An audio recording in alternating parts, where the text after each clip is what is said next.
Hello friends, कैसे हैं आप सब। तो डियर, आज का जो क्लास है ये हम लोगों का क्लास 7 का चैप्टर 6 है, ईश्वर से अनुराग। और आज की क्लास में जो है हम लोग इस चैप्टर का डिस्कशन करने वाले हैं। तो इस चैप्टर से बहुत सारी चीज़ हमें जानने को मिलेगा जो कि हमारे सीटेट और अन्य किसी भी कंपटीशन के लिए हेल्पफुल होगा। हम लोग स्टार्ट करते हैं डियर आज का क्लास। ठीक है, तो चलिए सबसे पहले हम लोग देखते हैं कि परमेश्वर का विचार क्या था। क्या क्या हुआ कि जैसे जैसे आपके राज्य उदय होने लगा और यहाँ पे जैसे जैसे मतलब कि थोड़ा सा डेवलपमेंट होने लगा और अलग अलग समूह के लोग बनने लगे, तो यहाँ पे देवी देवताओं का पूजा होना स्टार्ट हुआ। और जब देवी देवताओं का पूजा होना स्टार्ट हुआ तो लोग इस चीज़ को मानने लगे थे कि जितने भी जीवधारी हैं ना, उनका जो अच्छे तथा बुरे कर्म करते हुए वो जीवन मरण और पुनर्जीवन के अनंत अनंत चक्रों से गुजरते हैं। ठीक है, यानी ये चीज़ मानने लगा कि भाई हम लोग जो भी करते हैं ये हम ही लोग का कर्म का फल होता है, जो कि हमें पुण्य जन्म को लेकर पुण्य जन्म में हमें उसे भोगना रहता है। और इसी प्रकार ये विचार भी जो है गहरे बैठ गया कि सभी व्यक्ति जन्म के साथ ही, और जैसे कि आप देख सकते हैं, कोई बहुत ही अमीर घर में पैदा लेता है, कोई बहुत ही गरीब घर में पैदा लेता है, कोई बहुत ऊंचे जाति में, कोई नीचे जाति में।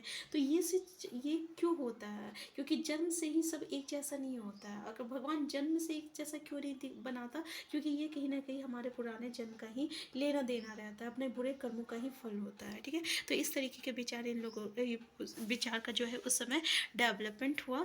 तो यानी लोग जो है इस तरीके के सोचने लगे। तब वो लोग क्या किए कि वो बुद्ध और जैन के उपदेश की ओर जो है उन्मुख हुए, मतलब उनके ओर उनका ध्यान बटा। और इसके अनुसार जो है व्यक्तिगत प्रयासों से, और जिनके अनुसार यानी जैन और बुद्ध के अनुसार क्या था कि व्यक्तिगत प्रयासों से सामाजिक अंतरों को दूर किया जा सकता है। ठीक है, और पुनः जन्म का जो चक्र है ना, इससे हम छुटकारा पा सकते हैं। तो कुछ अन्य लोग परमेश्वर संबंधी इस विचार से आकर्षित हुए कि यदि मनुष्य भक्ति भाव से, तो इन लोगों को ऐसा लगा कि अगर हम भक्ति भाव से परमेश्वर की शरण में जाएंगे तो परमेश्वर जो है व्यक्ति को इस बंधन से मुक्त कर देता है। श्रीमद् भगवत गीता में व्यक्त ये विचार सामान्य सन की प्रारंभिक शताब्दियों में लोकप्रिय हो गया कि अगर हम परमेश्वर के शरण में जाएंगे और सच्ची भक्ति करेंगे तो हमें ये जो जीवन मरण का जो चक्र है ना, इससे हमें छुटकारा मिल जाएगा। अब है यहाँ से नैनार और अलवार। ठीक है, दक्षिण भारत में ये आपका भक्ति आया था, भक्ति आंदोलन दक्षिण भारत में, जो कि नैनार और अलवार। और ये इंपॉर्टेंट टॉपिक है, यहाँ से हमें क्वेश्चन देखने को मिलता है। तो 7वीं से 9वीं शताब्दी के बीच में कुछ धार्मिक आंदोलन हुआ था और इन आंदोलन का नेतृत्व जो है नैनार और अलवार ने किया था। तो नैनार जो थे किसको कहते हैं? शिव संतों को कहते हैं। क्वेश्चन आता है। अलवार जो रहता है वैष्णव संतों को कहते हैं। ये सभी जाति के होते थे। इसमें जो पुलिया और पनार जो था, दो ऐसी जाति था ना जिसको अस्पृश्य समझा जाता था। अस्पृश्य मतलब होता है अनटचेबिलिटी। अनटचेबिलिटी मतलब क्या होता है आपका कि छुआछूत जो होता है ना, मतलब कि जो कुछ छोटे जाति के जो होते हैं, जो दलित होते हैं, जिसे हम छू नहीं सकते, उसमें इस तरीके का सोच था कि जो बहुत ही नीचे जाति के होते हैं, बहुत ही मतलब कि इस तरीके से जाति का था। ऊपर इस मतलब कि बड़े जाति के लोग हैं, नीचे जाति के लोग हैं, इस तरीके से जो भी होते थे, तो उसमें अस्पृश्य समझे जाने हुए ये जाति लोग थे। और वे बौद्धों और जैनों के कटु आलोचक थे और शिव तथा विष्णु के प्रति सच्चे प्रेम को मुक्ति का मार्ग बताते थे। देखिए, ये जैन और बौद्ध दोनों के आलोचक थे, लेकिन शिव और विष्णु के भक्ति को सच्ची भक्ति का मार्ग बताते थे। ठीक है, तो उन्होंने संगम साहित्य, संगम साहित्य क्या है? तो ये आपको तमिल साहित्य का प्राचीनतम उदाहरण है। क्वेश्चन आता है कि संगम साहित्य क्या है, तो तमिल साहित्य का प्राचीनतम है, उदाहरण है। और सामान्य सन यानी ईस्वी सदी के प्रारंभिक शताब्दियों में रचित में समाहित प्यार और शूरवीरता के आदर्शों को अपना कर भक्तियों के मूल्यों में उनका समावेश किया था। तो नैनार और अलवार जो थे ना, ये किस तरीके के साधु संत थे? घुमक्कड़ साधु संत थे। वो किसी एक स्थान या गांव में जाते थे, वहाँ से स्थानीय देवी देवता की प्रशंसा और सुंदर कविताएं रचकर जो है उन्हें संगीतबद्ध कर दिया करते थे। ठीक है, तो इतना समझ में आ गया नैनार और अलवार। जो भी क्वेश्चन आएगा यहीं से आएगा। ठीक है, अब देखिए जैसे कि नैनार और अलवार के बारे में, यहाँ पे आपको 63 नैनार ऐसे थे जो कि कुम्हार, अस्पृश्य, कामगार, किसान, शिकारी, ब्राह्मण यानी यानी हर एक तरीके के जाति यहाँ पे जो है शामिल थे नैनार में। नैनार कौन था? जो शैव संत था, और उनके कुछ प्रसिद्ध थे, देखिए उनमें श्रद्धानिक प्रसिद्ध थे अपार, संबदर, सुंदरार और मणिक्वा सागर थे। ठीक है, उनके गीतों को दो संकलन है, त्योरम और तिरुवाचकम। तो ये त्योरम और तिरुवाचकम क्या है? तो ये आपका नैनार संतों का गीत का संकलन है। ठीक है ना, और ये समझ में आया कि इसमें कुछ प्रसिद्ध जो थे अपार, संबदर और आपका क्या है, सुंदरार और मणिक्वा सागर थे। और इनके जो प्रसिद्ध गीतों का जो संकलन था वो त्योरम और तिरुवाचकम है। कितने नैनार थे? 63 नैनार थे। हर तरीके के इसमें लोग शामिल थे, अस्पृश्य लोग भी शामिल थे। इसके अलावा अलवार संत कितने थे? 12 अलवार संत थे, जो कि अलग अलग जाति से आए हुए थे। उनमें से सर्वधानिक प्रसिद्ध कौन था? तो पेरी एरवाल था, और उनकी पुत्री जो थी अंडाल, फिर तोडर डिपोडी अलवार और आपका नमालवाड़। उनके गीत दिव्य प्रबंधम में संकलित है। इनके गीत का नाम क्या है? तो दिव्य प्रबंधम। क्लियर है यहाँ तक? तो यहाँ से नैनार और अरवार से क्वेश्चन देखने को मिलता है। इसका अलावा दर्शन और भक्ति क्या है? देखिए नेक्स्ट टॉपिक। तो यहाँ पे क्या हुआ था कि आपका शंकर का जन्म हुआ था 8वीं शताब्दी में, और कहाँ हुआ था? केरल में हुआ था। ठीक है, वो आपका अद्वैतवाद के समर्थक के, जिसके अनुसार क्या था कि जीव आत्मा और परमात्मा जो है ये ब्रह्म सत्य है, दोनों एक ही हैं। जीवात्मा और परमात्मा मतलब कि हम में जो जीव है और परमात्मा ये दोनों एक ही है। ठीक है, इनका कहने का मतलब था कि उन्होंने ये शिक्षा दी कि ब्राह्मण जो एकमात्र एक ब्रह्म सत्य है वो निर्गुण और निराकार है। शंकर ने हमारे चारों ओर संसार को मिथ्या या माया माना और संसार का परित्याग करने अर्थात संन्यास लेने और ब्राह्मण की सही प्रकृति को समझने और मोक्ष प्राप्त करने के लिए ज्ञान के मार्ग को अपनाने को उपदेश दिया। तो आपको समझ में आया यहाँ पे शंकर के बारे में। शंकर के बारे में हम लोग ये देखें कि शंकर जो थे केरल प्रदेश में जन्म लिए थे, 8वीं शताब्दी में जन्म लिए थे। ये आपका अद्वैतवाद के समर्थक है। इसके अनुसार जीव आत्मा परमात्मा एक ही था और यही ब्रह्म सत्य था। इन्होंने कहा कि हमारे चारों ओर जो संसार है ये मिथ्या है ये सब, और ये मोह माया है। अगर हम इसका परित्याग करते हैं और ब्रह्मा की सही प्रकृति को समझने के लिए और मोक्ष प्राप्त करने के लिए जो है हमें ज्ञान के मार्ग को अपनाने का इन्होंने उपदेश दिया था। ठीक है, ये थे शंकर। अब आता है आपका रामानुज। ये आपके 11वीं शताब्दी में तमिलनाडु में पैदा हुए थे। ये विष्णु भक्त अलवार संतों में बहुत ही प्रभावित हुए थे। किससे? तो अलवार संत से। अलवार संत कौन था? तो विष्णु भक्त थे। तो उनके अनुसार मोक्ष प्राप्त करने का उपाय जो है विष्णु के प्रति अनय भक्ति भाव रखना है। मोक्ष हमें तभी प्राप्त हो सकता है जब हम विष्णु के प्रति भक्ति भाव रखेंगे।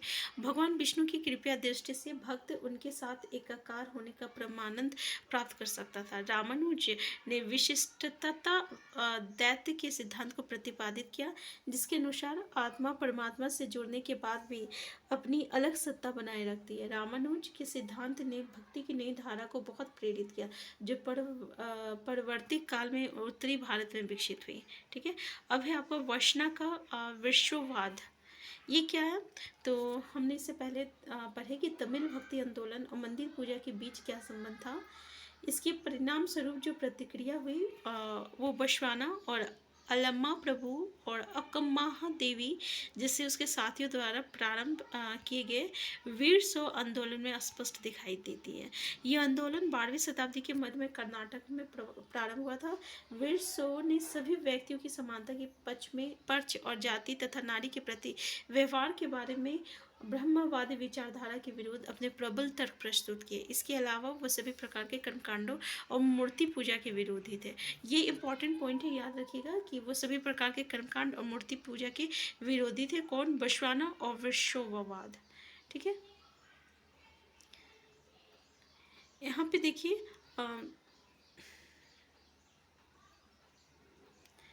दक्कन में आपको भक्ति आंदोलन क्या हुआ कि 13वीं से 17वीं शताब्दी तक महाराष्ट्र से अनेकानेक संत जो है कवि हुए, जिनके सरल मराठी भाषा में लिखे गए। किस भाषा में लिखा गया था? तो मराठी भाषा में लिखा गया था, और इसका गीत जो है अभी भी जाने माने जाते हैं। और उन संतों में सबसे महत्वपूर्ण क्या था? तो ज्ञानेश्वर था, नामदेव था, एकनाथ था और तुकाराम था। ठीक है, और सखुबाई। याद रखिएगा, कानेश्वर, नामदाम, एकनाथ, तुकाराम तथा सकुबाई जैसे स्त्रियां तथा चोखा मेला का परिवार, जो अस्पृश्य समझे जाने वाली महार जाति के थे। चोखा मेला का परिवार क्या था? ये अस्पृश्य समझे जाने समझने वाले महार जाति का था। और भक्ति का ये क्षेत्र परंपरा पंढरपुर में विठल, विष्णु का एक रूप। विठल क्या है? तो विष्णुपुर का एक रूप है। विठल कहाँ है? पंढरपुर में है। पर जन्म मन के हृदय में विराजमान व्यक्तिगत देव ईश्वर संबंधी विचारों पर केंद्रित थी। इन संत कवियों ने सभी प्रकार के कर्मकांडों, पवित्रता के ढोंगों और जन पर आधारित सामाजिक अंतरों का विरोध किया। देखिए, बहुत इंपॉर्टेंट है ये पॉइंट कि इन्होंने जितने जो कर्मकांड थे, जो पवित्रता का ढोंग था, जो सामाजिक अंतर था, सबका इन्होंने विरोध किया। यहाँ तक कि उन्होंने संन्यास की ये देखिए, सबसे इम्पोर्टेंट ये है ना कि संन्यास के विचार जो था ना, उसको भी ठुकरा दिया। इनका कहना क्या था, ठीक है, कि हम लोग अन्य व्यक्ति की तरह जो है रोजी रोटी कमाते हुए अपने परिवार के साथ रहते हुए विनम्रता पूर्वक जरूरतमंद लोगों की अगर हम सेवा करते हैं, ठीक है, और तो ये सबसे अच्छा है। ठीक है, अगर हम संन्यास लेके बदर भटक रहे हैं, भीख मांग रहे हैं और अपना मतलब कि काम नहीं कर रहे हैं, तो इससे अच्छा तो ये है कि क्यों नहीं हम अपना परिवार देखें और रोजी रोटी कमाएं और इसके साथ साथ विनम्रतापूर्वक जो है हम लोगों की सेवा करें। ठीक है, इस चीज़ों पे इन लोगों ने बल दिया। कौन लोगों ने? तो यहाँ पे आपका ढक्कन में भक्ति आंदोलन का मुख्य उद्देश्य क्या रहा कि इन लोगों ने इस चीज़ को ज़्यादा आपको बल दिया है। उन्होंने इस बात पर भी बल दिया कि असली भक्ति तो क्या है? दूसरों के दुखों को कम करना है। अब है आपका नाथपंथी सिद्ध योगी। तो देखिए, आपका डायरेक्ट यहाँ से क्वेश्चन पूछा जाता है जिसमें जितने भी इंपॉर्टेंट पॉइंट हैं हम वो सब एनसीईआरटी से लेके आए हैं, जो कि हमारा सिटेट में पूछा जाता है। ठीक है, तो इस काल में अनेक ऐसे धार्मिक समूह उभरे जिन्होंने साधारण तर्क वितर्क का सहारा लेकर रूढ़िवादी धर्म के कर्मकांडों और अन्य बनावटी पहलुओं तथा समाज व्यवस्था की आलोचना की। उनमें नाथपंथी, सिद्धाचार और योगी जन उल्लेखनीय हैं। उन्हें संसार का परित्याग करने का समर्थन किया। उनके विचार से निराकार परम सत्य का चिंतन मनन और उनके साथ एक हो जाने की अनुभूति को ही मोक्ष का मार्ग है। इसके लिए उन्होंने योगासन, प्राणायाम और चिंतन मनन जैसी क्रियाओं के माध्यम से मन एवं शरीर को कठोर प्रशिक्षण देने की आवश्यकता पर बल दिया। ये समूह खास तौर पर नीचे कही जाने वाली जातियों में बहुत लोकप्रिय हुई। तो उन्होंने उनके द्वारा की गई रूढ़िवादी धर्म की आलोचना ने भक्ति मार्गीय धर्म के लिए आधार तैयार किया, जो आगे चलकर उत्तरी भारत में लोकप्रिय शक्ति बना। ठीक है, तो इसमें क्या इम्पोर्टेंट था?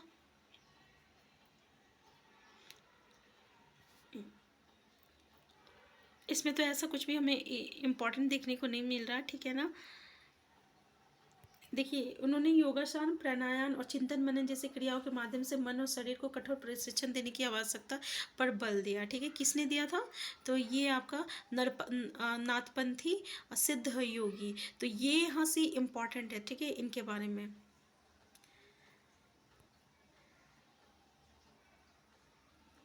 देखिए, उनके द्वारा दी गई रूढ़िवादी धर्म की आलोचना ने भक्ति मार्गीय धर्म के लिए आधार तैयार किया, जो आगे चलकर उत्तरी भारत में आपका लोकप्रिय शक्ति बना। इस्लाम और सूफी संतों और सूफी में बहुत अधिक समानता थी। यहाँ तक कि ये भी माना जाता है कि उन्होंने आपस में कई विचारों का आदान प्रदान किया और उन्हें अपनाया। सूफी मुसलमान रहस्यवादी थे। वो धर्म के बाहरी आडंबरों को अस्वीकार करते हुए ईश्वर के प्रति प्रेम और भक्ति तथा सभी मनुष्यों के प्रति दया भाव रखने पर बल देते थे। तो देखिए, इस्लाम और सूफी संत, आपको पता है ना, इस्लाम और सूफी पे क्वेश्चन आता है, सूफी संतों पे क्वेश्चन आता है। तो सूफी मुसलमान रहस्यवादी थे। वो धर्म के बाहरी आडंबरों को अस्वीकार करते थे और ईश्वर के प्रति प्रेम और भक्ति तथा सभी मनुष्य के प्रति दया भाव रखते थे। कौन लोग? तो सूफी लोग। तो इस्लाम ने एकशवाद यानी एक अल्लाह के प्रति समर्पण का दृढ़ता से प्रचार किया। पता है ना, इस्लाम जो है वो एकशवाद को मानते हैं, यानी आपका एक अल्लाह को। 8वीं और 9वीं शताब्दी में धार्मिक विद्वानों ने पवित्र कानून और इस्लामिक धर्मशास्त्र के विभिन्न पहलुओं को विकसित किया। इस्लाम धीरे धीरे और जटिल होता गया, जबकि सूफियों ने एक अलग रास्ता दिखाया जो ईश्वर के प्रति व्यक्तिगत समर्पण पर बल दिया। सूफी लोगों ने मुस्लिम धार्मिक विद्वानों द्वारा निर्धारित विशुद्ध कर्मकांड और आचार संहिता को बहुत कुछ अस्वीकार कर दिया। देखिए सूफी लोग जो थे, यानी मुसलमान द्वारा जो भी आपका कर्मकांड बनाया गया था, उनको ये अस्वीकार कर दिए और ईश्वर के साथ ठीक उसी प्रकार जुड़े रहना चाहते थे जिस प्रकार एक प्रेमी दुनिया की परवाह किए बिना अपने प्रियतमा के साथ जुड़े रहना चाहते हैं। तो संत कवियों की तरह सूफी लोग भी अपनी भावनाओं को व्यक्त करने के लिए काव्य रचना किया करते थे और गद्य में एक विस्तृत साहित्य तक कई किस्से कहानियाँ इन सूफी संतों की ईद गिर्द विकसित हुई। तो जैसे साधु संत हिंदुओं में था, इसी तरह सूफी लोग जो थे मुसलमानों में थे और इन्होंने अपने भावों को व्यक्त करने के लिए काव्य रचना का इन्होंने सहारा लिया और इन सूफी संतों की ईद गिर्द बहुत ही आपका काव्य रचना कहानियाँ जो है विकसित हुई थी। मध्य एशिया की महान सूफी संतों में गजाली, रूमी और सादी के नाम उल्लेखनीय हैं। नथपंथियों, सिद्धों और योगियों की तरह सूफी भी यही मानते थे कि दुनिया के प्रति अलग नजरिया अपनाने के लिए दिल को सिखाया पढ़ाया जा सकता है। उन्होंने किसी ओलिया या पीर की देख रेख में जिक्र, नाम का जाप, चिंतन, समागाना, रक्ष, नृत्य, नीति चर्चा, सांस पर नियंत्रण आदि के जरिए प्रशिक्षण की विस्तृत रीतियों का विकास किया। इस प्रकार आध्यात्मिक सूफी उस्तादों की पीढ़ियों सिलसिलाओं का प्रादुर्भाव, इनमें से अनेक सिलसिला निर्देशों व धार्मिक क्रियाओं का थोड़ा बहुत अलग तरीका अपनाती थी। तो आप देख सकते हैं कि सूफी और संत में क्या क्या चीज़ हमारे लिए इम्पोर्टेंट है, जो कि हम लोग अभी डिस्कस किए। इसके अलावा आप देखिए कि 11वीं शताब्दी से अनेक सूफी जन जो है मध्य एशिया से आकर हिंदुस्तान में बसने लगे थे। दिल्ली सल्तनत की स्थापना के साथ ये प्रक्रिया उस समय और भी मजबूत हो गया था, जब उपमहाद्वीप में सर्वत्र बड़े बड़े अनेक सूफी केंद्र विकसित हुआ था। चिश्ती सिलसिला जो है इन सभी सिलसिलों में से सबसे अधिक प्रभावशाली था। चिश्ती याद रखिएगा, इसमें ओलियाओं की एक लंबी परंपरा थी। जैसे अजमेर की ख्वाजा मुइनुद्दीन चिश्ती, दिल्ली की कुतुबुद्दीन बख्तियार काकी, पंजाब के बाबा फरीद, दिल्ली के ख्वाजा निज़ामुद्दीन औलिया और गुलबर्ग के बंदनवाज गीशु दराज। ठीक है, तो सूफी संत अपने खानखाओं में विशिष्ट बैठक का आयोजन करते थे, जहाँ सभी प्रकार के भक्तगण जो है, जिन्हें शाही घराना के लोग तथा भी जात और आम लोग भी शामिल होते थे और इन खानाओं में आते थे। वो आध्यात्मिक विषयों पर चर्चा करते थे। अपनी दुनियादारी की समस्याओं को सुलझाने के लिए संतों को से आशीर्वाद मांगते थे तथा संगीत तथा नृत्य के जलसों में भी शामिल होकर चले जाते थे।